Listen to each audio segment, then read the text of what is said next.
Deuteronomy chapter 33.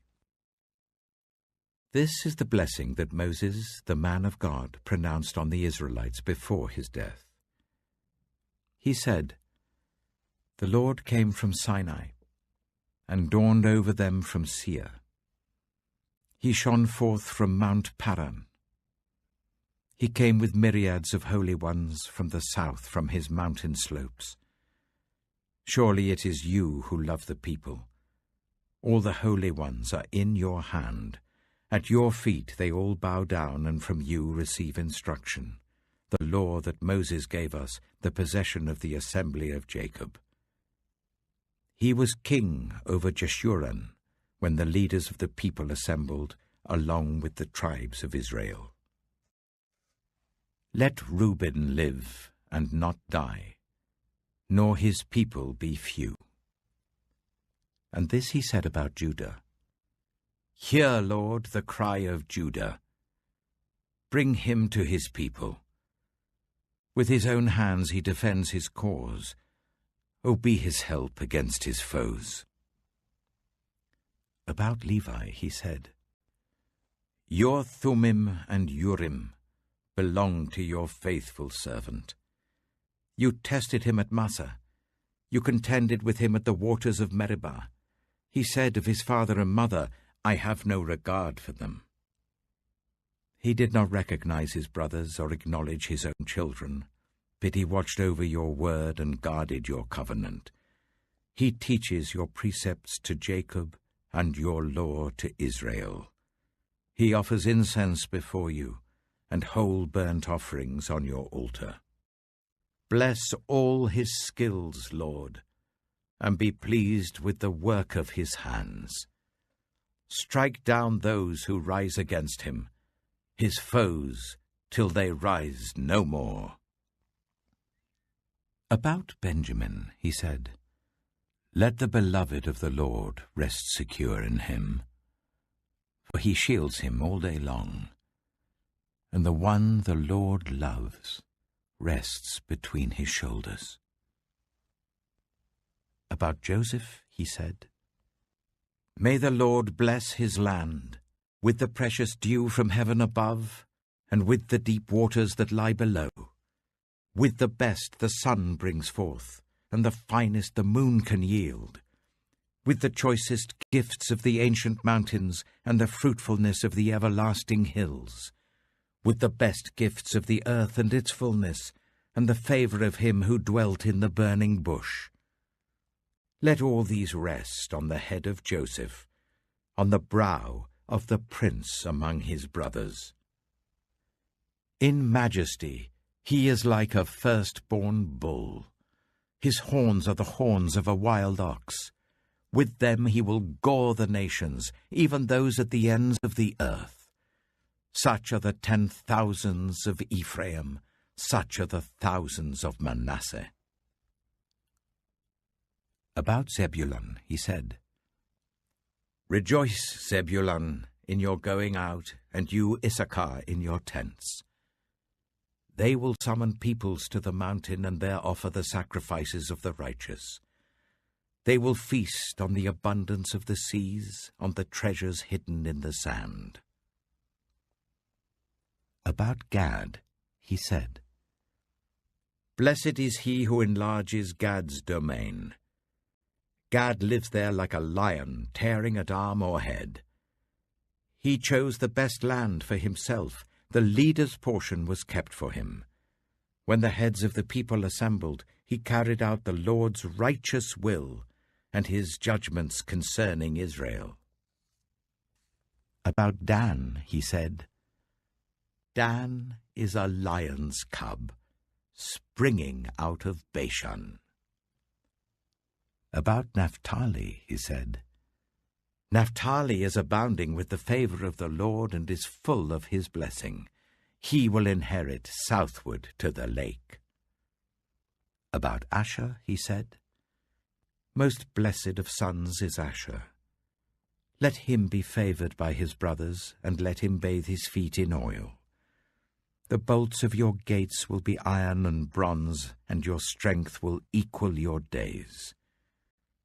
There is no one like the God of Jeshurun, who rides across the heavens to help you, and on the clouds in his majesty. The eternal God is your refuge, and underneath are the everlasting arms. He will drive out your enemies before you, saying, "Destroy them." So Israel will live in safety. Jacob will dwell secure in a land of grain and new wine, where the heavens drop dew. Blessed are you, Israel. Who is like you, a people saved by the Lord? He is your shield and helper, and your glorious sword. Your enemies will cower before you, and you will tread on their heights. Deuteronomy chapter 34.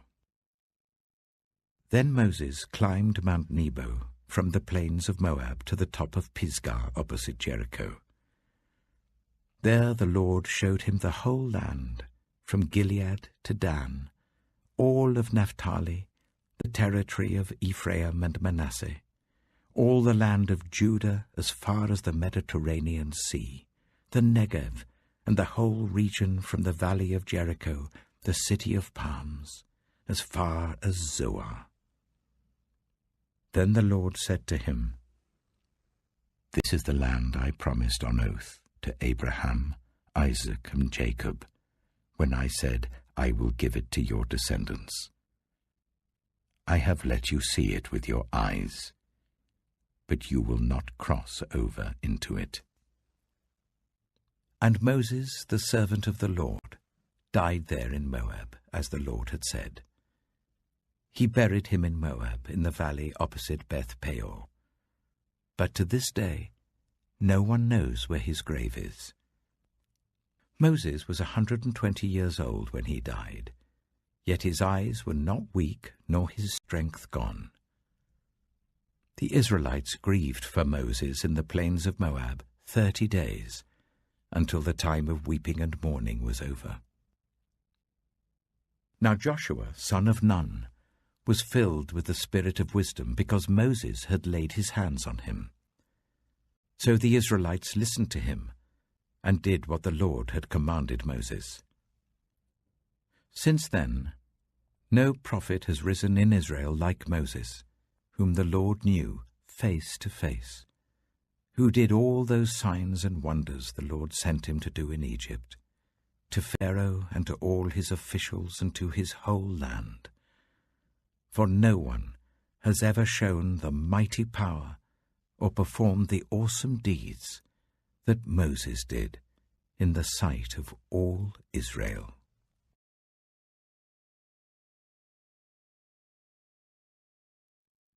The Book of Joshua.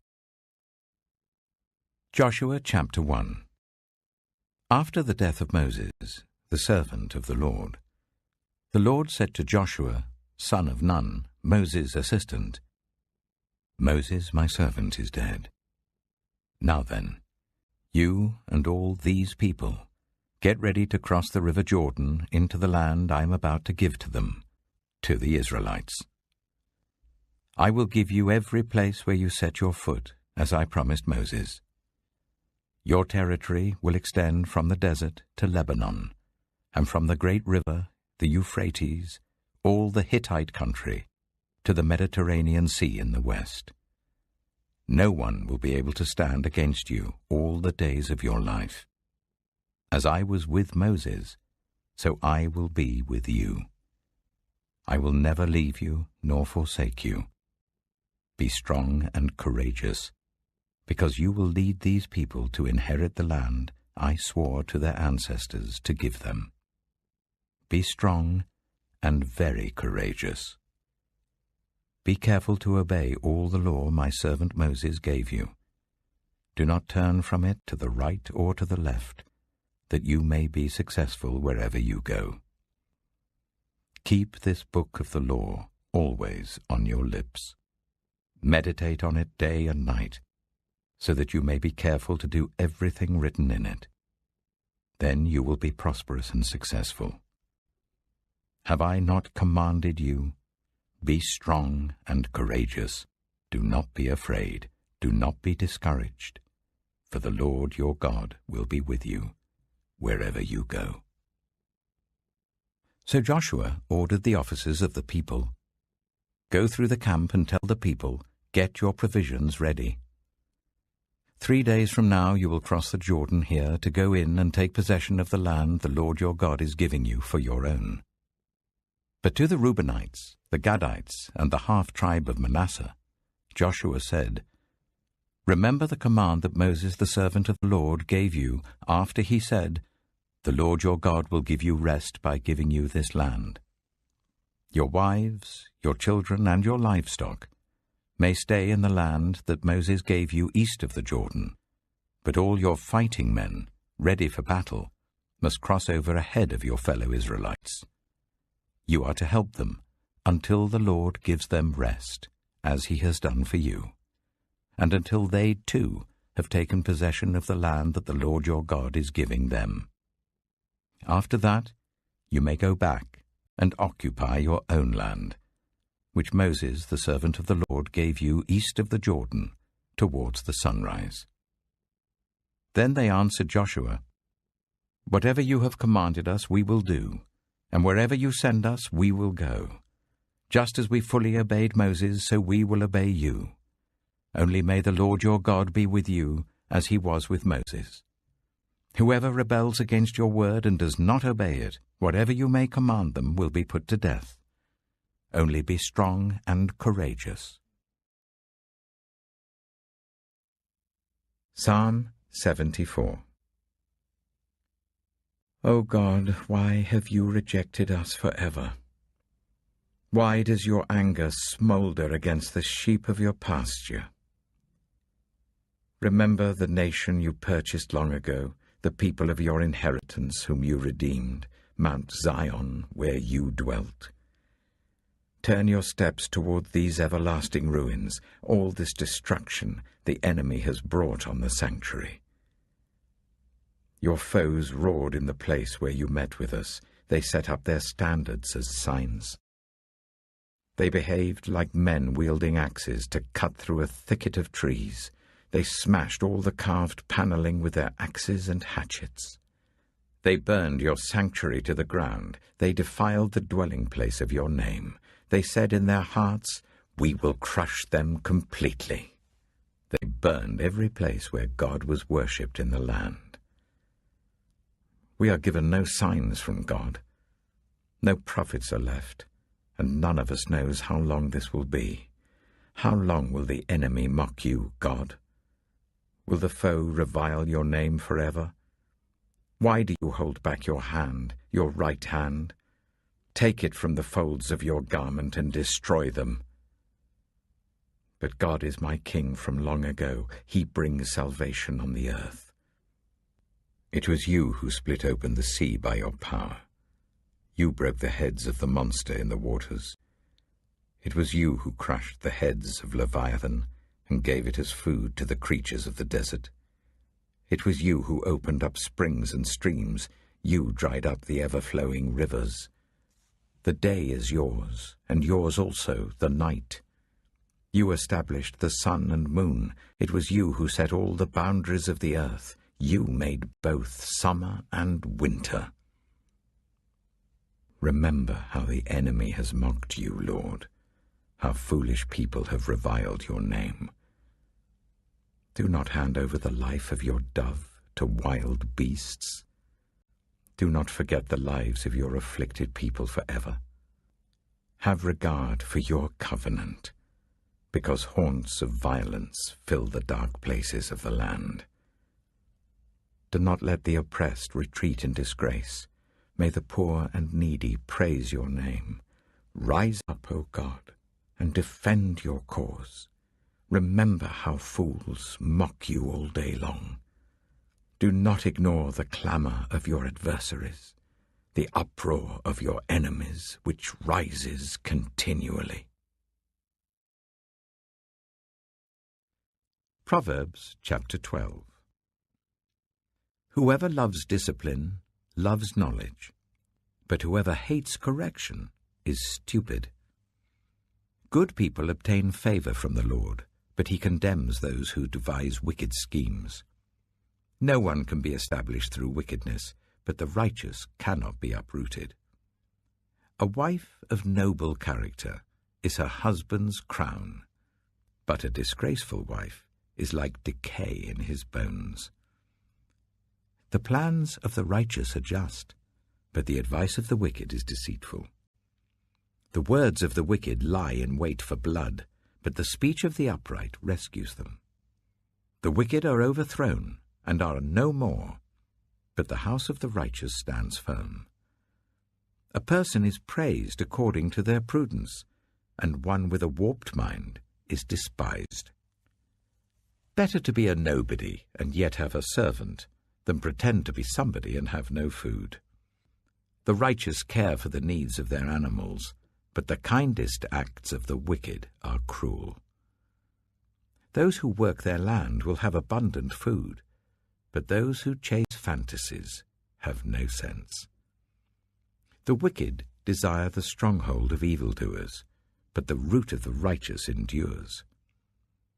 Evildoers are trapped by their sinful talk, and so the innocent escape trouble. From the fruit of their lips people are filled with good things, and the work of their hands bring them reward. The way of fools seems right to them, but the wise listen to advice. Fools show their annoyance at once, but the prudent overlook an insult. An honest witness tells the truth, but a false witness tells lies. The words of the reckless pierce like swords, but the tongue of the wise brings healing. Truthful lips endure forever, but a lying tongue lasts only a moment. Deceit is in the hearts of those who plot evil, but those who promote peace have joy. No harm overtakes the righteous, but the wicked have their fill of trouble. The Lord detests lying lips, but he delights in people who are trustworthy. The prudent keep their knowledge to themselves, but a fool's heart blurts out folly. Diligent hands will rule, but laziness ends in forced labor. Anxiety weighs down the heart, but a kind word cheers it up. The righteous choose their friends carefully, but the way of the wicked leads them astray. The lazy do not roast any game, but the diligent feed on the riches of the hunt. In the way of righteousness there is life. Along that path is immortality.